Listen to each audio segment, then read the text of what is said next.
Thank you. So I was thinking we could just start off by talking about the title. I was stunned by, Please Make Me Pretty, I Don't Want to Die. As if beauty is the opposite of death, in this sort of very interesting binary. And I was hoping you could talk to me about your thinking, and perhaps maybe your poetics as it relates to beauty and death. For sure. So, to be honest with you, the title came from the line from that poem, but that line itself was, written in the space of the poem. When you're in the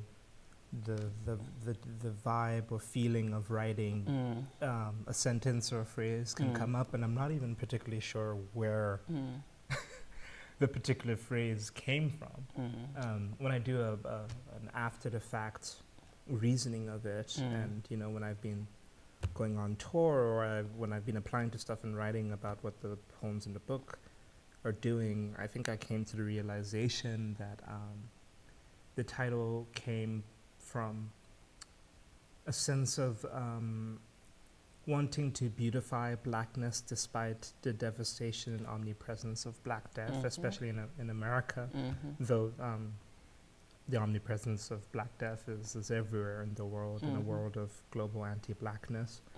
I guess you could even go back to, I remember the very first time I watched the movie Moonlight, directed by Barry Jenkins, and having this very strange realization of, oh, I didn't know I could look like this. Yeah. In how beatific the cinematography in that movie made Black faces. And it's so strange to me because I grew up in Botswana. I grew up around pretty much everybody there was Black, but I went to an international school, so of course there were people from all over. But the media that I was presented with, was imported from the West and so on. So when I watched Moonlight, it was a complete shock to the system. So at least in the meditative space of this poem,